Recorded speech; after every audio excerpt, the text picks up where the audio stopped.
رب اشرح لي صدري ويسر لي أمري واحلل عقدة من لساني يفقهوا قولي رب زدني علما وارزقني عملا سبحانك لا علم لنا إلا ما علمتنا إنك أنت العليم الحكيم.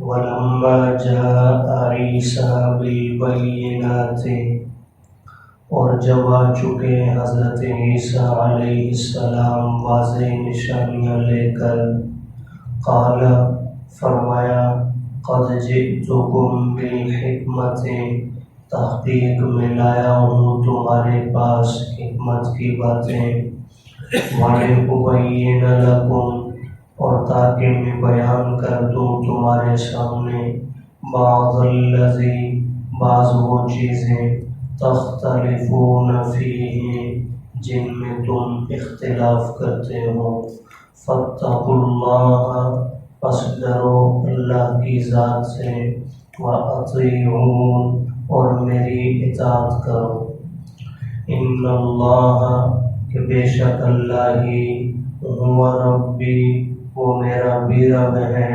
وَرَبُّکُمْ، اور تمہارا بھی رب ہے، فَاعْبُدُوهُ، پس اسی کی عبادت کرو، ھذا صراط مستقیم، یہی سیدھا رستہ ہے، فاختلف الاحزاب من بینہم، پس اختلاف کیا گروہوں نے آپس میں، فویل للذین ظلموا، پس ہلاکت ہو ان لوگوں کے لیے جنہوں نے ظلم کیا، من عذاب یوم علیم، دردناک دن کے عذاب سے، هل ینظرون، یہ لوگ نہیں انتظار کرتے، الا الساعۃ، مگر قیامت کا، ان تأتیہم بغتۃ، کہ آ جائے ان پر اچانک، وہم لا یشعرون، اور انہیں خبر بھی نہ ہو،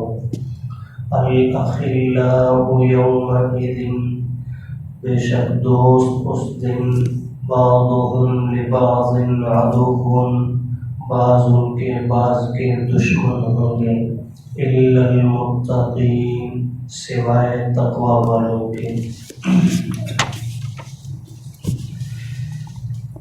گزشتہ رکوع میں اللہ پاک نے حضرت موسیٰ علیہ السلام کی تعلیمات کا ذکر فرمایا تھا۔ مقصود یہود کو سمجھانا اور ان پر تنبیہ کرنا تھا۔ اس رکوع کے اندر اللہ نے حضرت عیسیٰ علیہ السلام کی بعثت اور ان کی تعلیمات کا ذکر فرمایا۔ مقصود عیسائیوں کو حضرت عیسیٰ علیہ السلام کی امتی کہلانے والوں کو سمجھانا ہے کہ حضرت عیسیٰ کی تعلیمات کیا ہیں اور تمہارا عمل کیا ہے۔ تو گزشتہ آیات میں آپ سماعت کر چکے کہ حضرت عیسیٰ علیہ السلام کا اللہ نے ایک سوال کے جواب میں اس رکوع میں ذکر فرمایا کہ جب اللہ کے محبوب نے قرآن مجید کی آیت پڑھ کر سنائی کہ تم غیر اللہ کی عبادت کرنے والے اور جن کی عبادت کی جاتی ہے سب کے سب جہنم میں جائیں گے، تو اس پر مشرکین مکہ نے جب ایک شخص کے سامنے اس کا ذکر کیا تو انہوں نے فرمایا کہ اگر میں ہوتا تو حضور علیہ السلام کو جواب دیتا کہ مجھے یہ بات تسلیم نہیں۔ کیوں؟ اس لیے کہ جن لوگوں کی پوجا دنیا میں کی گئی ان میں حضرت عیسیٰ بھی ہیں، ان میں حضرت عزیر بھی ہیں، ان میں اللہ کے فرشتے بھی ہیں، تو کیا معاذ اللہ یہ بھی جہنم میں جائیں گے؟ جبکہ اللہ پاک نے اسی سورہ مبارکہ میں سورہ انبیاء میں اس کی وضاحت فرما دی تھی کہ سارے معبود جہنم میں نہیں جائیں گے، اللہ ان لوگوں کو بچا لیں گے جن کے بارے میں اللہ نے خیر کا فیصلہ فرما دیا، یعنی نیک لوگ جنہوں نے خود کسی کو مجبور نہیں کیا، حکم نہیں دیا، لیکن ان کے دنیا سے جانے کے بعد لوگوں نے ان کی عبادت شروع کر دی، تو اس میں ان نیک لوگوں کا چاہے وہ نبی ہیں ان کا کوئی قصور نہیں، ایسے لوگ یقیناً جہنم میں نہیں جائیں گے۔ تو بہرحال اللہ پاک نے اس سوال کا جواب بھی ارشاد فرمایا، اور پھر حضرت عیسیٰ علیہ السلام کے متعلق فرمایا کہ وہ ہمارے ایک بندے ہیں، ان پر ہم نے انعام کیا۔ آج کی آیات کے اندر بھی حضرت عیسیٰ علیہ السلام کا ہی اللہ نے ذکر فرمایا، بالخصوص ان کی بعثت، ان کے معجزات اور ان کی تعلیم کا۔ تو ارشاد فرمایا وَلَمَّا جَاءَ عِيسَىٰ بِالْبَيِّنَاتِ، جب آ چکے حضرت عیسیٰ علیہ السلام واضح نشانیاں لے کر، معجزات لے کر۔ پہلے بھی ذکر کیا جا چکا، اللہ نے ہر وقت کے نبی کو وقت کے اعتبار سے معجزات بھی عطا فرمائے۔ حضرت عیسیٰ علیہ السلام کا جو زمانہ مبارک تھا، یہ طبیبوں کا زمانہ تھا، معالجین کا زمانہ تھا۔ بڑے سے بڑا معالج، بڑے سے بڑا طبیب اس دور میں موجود تھا۔ تو اللہ نے ان کو جو معجزات عطا فرمایا وہ طب سے متعلق ہیں۔ مثلا برس کا بیمار ان کے سامنے آتا، یہ ہاتھ پھیرتے، دم فرماتے، اللہ پاک اسے صحت عطا فرما دیتے۔ آنکھوں کی بینائی سے معروم، بصارت سے معروم ان کے سامنے آتا، ہاتھ لگاتے، اللہ بینائی کو واپس لوٹا دیتے۔ اسی طرح جو ہے مردہ ان کے سامنے آتا، حالانکہ یہ صرف مردے کو زندہ کرنا کس کا خاص ہے؟ اللہ کا، اللہ کے سوا کسی میں یہ طاقت نہیں۔ لیکن اللہ نے معجزہ کے طور پر حضرت عیسیٰ علیہ السلام کو یہ عطا فرمایا آپ اللہ کے حکم سے، اور اسی لیے جب اس معجزہ کا حضرت عیسیٰ اظہار فرماتے، حالانکہ آپ دیکھیں گے پرانی آیات میں بھی جہاں جہاں ذکر ہے برس کے بیمار کے متعلق، حالانکہ وہاں بھی شفا کون دیتا ہے؟ اللہ، لیکن وہاں آپ صرف دم فرما دیتے ہیں۔ اسی طرح اندھے پر مادرزاد اندھے کی آنکھوں پر دم فرما دیتے، بینائی لوٹ آتی۔ لیکن جب مردہ کو زندہ کرنے کی باری آئی تو آپ نے باقاعدہ فرمایا قم بِإِذْنِ اللَّهِ، اللہ کے حکم سے کھڑے ہو جاؤ۔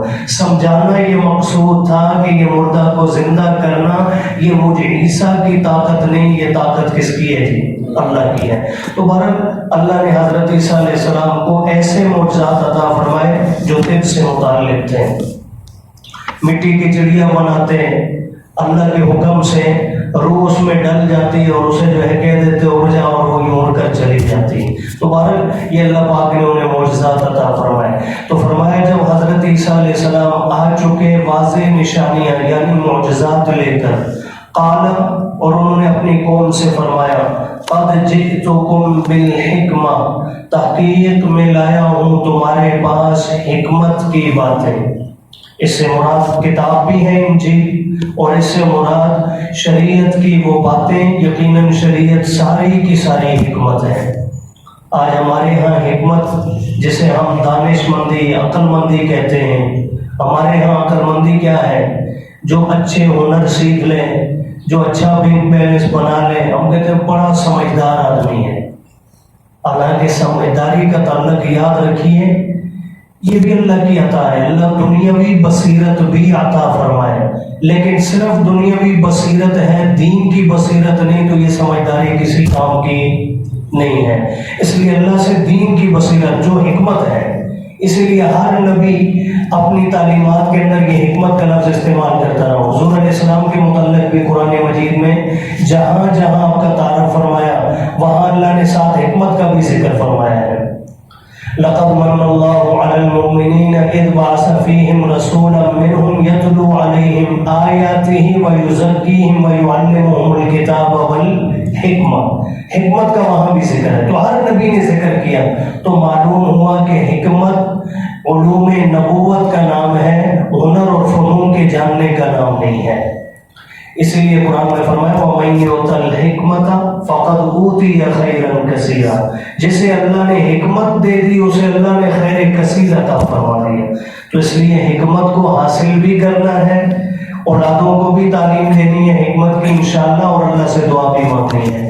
تو بہرحال فرمایا میں تمہارے پاس لایا ہوں حکمت کی باتیں، وَلِأُبَيِّنَ لَكُمْ بَعْضَ الَّذِي، اور میرے آنے کا دوسرا مقصد یہ ہے تاکہ میں بیان کر دوں تمہارے سامنے وہ بعض باتیں تختلفون فیہم جن میں تم اختلاف کرنے لگے ہو۔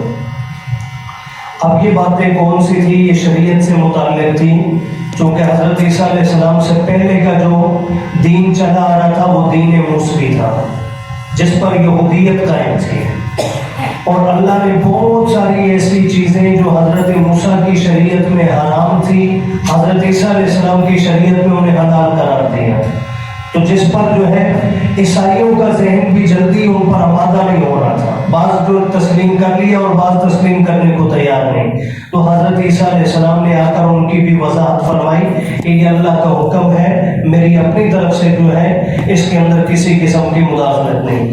تو فرمایا تاکہ میں بیان کر دوں تمہارے سامنے وہ بعض باتیں بھی جن میں تم اختلاف کرتے ہو۔ فَاتَّقُوا اللَّهَ وَأَطِيعُونِ، پس تم دو کام کرو، پہلا یہ ڈرو اللہ کی ذات سے، وَأَطِيعُونِ، اور اللہ کا ڈر پیدا کر کے عمل وہ کرو جو میری سنت کے مطابق ہے اور میری اطاعت کرو۔ اور آگے وہ تعلیم جو ہر نبی کی تعلیم کی ابتدا اور ہر نبی کی تعلیمات کا خلاصہ ہے، فرمایا ان اللہ هو ربی و ربکم، چونکہ حضرت عیسیٰ کے پاس جو معجزات بظاہر قدرت کی نشانیاں ہیں، بیمار کو ٹھیک کرنا، اندھے کو بینائی عطا کرنا، مردے کو زندہ کرنا، تو امکان تھا حضرت عیسیٰ کے دنیا سے جانے کے بعد لوگوں نے جو ہے اللہ ہی نہ سمجھ بیٹھے، اور ہوا بھی یہی، نصارہ نے حضرت عیسیٰ کے متعلق 4 گروہ نصارہ کے بن گئے۔ ایک گروہ بنا جنہوں نے کہا یہی اللہ ہے جو مردے بھی زندہ کر رہا ہے، جو بینائی بھی دے رہا ہے، جو بیماری بھی ٹھیک کر رہا ہے، خدا ہے ہی یہ معذرت۔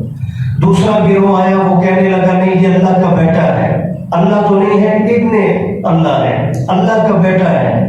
تیسرا گروہ آیا اور وہ کہنے لگا نہیں، الہ اصل میں 3 ہیں، ان میں سے ایک عیسیٰ ہے، ایک اللہ کی ذات، ایک مریم، اور تیسرے جو ہے ان کے بیٹے حضرت عیسیٰ، یہ 3 مل کر خدا بنتے ہیں۔ 3 عقیدے یہ عیسائیوں کے بنے، اور چوتھا طبقہ عیسائیوں کا وہ ہے جنہوں نے حضرت موسیٰ کی تعلیمات کو اس وقت تسلیم کر لیا، جو آپ کہتے ہیں اللہ کے سوا معبود کوئی نہیں، لیکن بعد میں وہ بھی گمراہ ہوا حضور کی بعثت کے بعد کہ انہوں نے حضور کی نبوت کو تسلیم نہیں کیا۔ تو یوں نصارہ کے 4 طبقات بنے اور چاروں گروہ جو ہے وہ گمراہ ہوں گے۔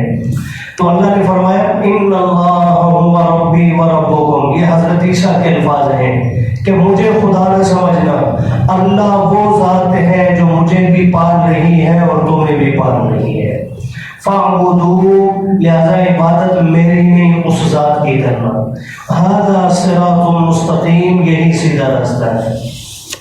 لیکن اتنی واضح تعلیم کے باوجود اللہ فرما رہے فاختلف الاحزاب من بینہم، جب حضرت عیسیٰ علیہ السلام اٹھا لیے گئے تو گروہوں نے اختلاف کیا آپس میں، وہی جس کی تفصیل میں ابھی ذکر کر چکا ہوں، بعض نے خدا بنا لیا، بعض نے بیٹا بنا لیا، بعض نے جو ہے تثلیث کا عقیدہ رکھ لیا۔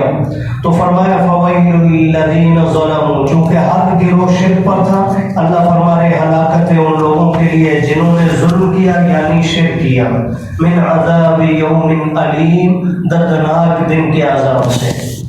اور آگے اللہ فرما رہے هل ينظرون الا الساعة، اتنی واضح تعلیم کے باوجود یہ حق کو تسلیم نہیں کرتے، کیا یہ انتظار کر رہے ہیں قیامت کا؟ انہیں قیامت کے آنے کا انتظار ہے، ان تاتیہم بغتۃ، کہ وہ آ جائے ان پر اچانک، وہم لا یشعرون، اتنی اچانک آئے کہ انہیں خبر بھی نہ ہو۔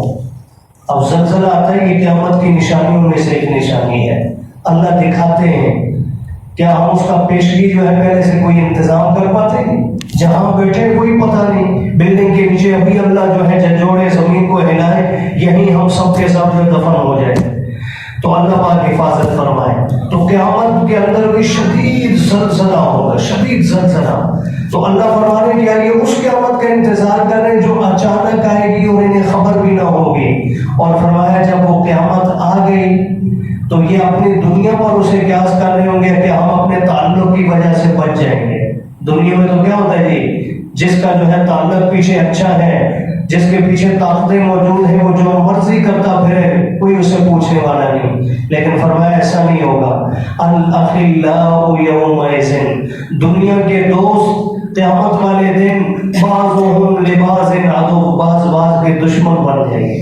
اس دن ہر ایک کی کوشش ہوگی آج میں خود بچ جاؤں، میرا باپ بھی جہنم میں جاتا ہے تو جائے، میری ماں بھی جاتی ہے تو جائے، مجھے کوئی، لیکن میں بچ جاؤں آج۔ یہ نہیں ہوگا کہ اللہ مجھے ڈال دے جہنم میں، میری ماں کو بچا لے، میرے باپ کو، کوئی بھی نہیں کہے گا یہ ایک ذات ہوگی جو ہم سب کے لیے. یہ تو نہیں کہ اللہ کے محبوب تو خود ہے ہی ماشاءاللہ معصوم ہیں، عن الخطا ہیں، لیکن اپنی امت کے لیے، انسانیت کے لیے اللہ کے نبی یہ فرمائیں گے اللہ میری اس امت کو بھی بخش دے. باقی سب کی جو فکر ہوگی نفسی نفسی، اللہ آج مجھے بچا لے، باقیوں کی مجھے کوئی پرواہ نہیں. تو اللہ فرما رہے دوست اس دن بعض کے دشمن ہوں گے، الا المتقین، سوائے تقوی والوں کے. اور ایک حدیث مبارکہ میں آتا ہے اگر اہل تقوی کے بیچ میں مشرق اور مغرب کی بھی دوری ہوگی، اللہ محبت ایمان کی وجہ سے انہیں محشر کے میدان میں اکٹھا فرما دیں گے. اللہ پاک ہمیں بھی ایمان والی دولت نصیب فرمائے اور روز محشر ایمان کے زمرہ میں ہم سب کو شامل فرمائے.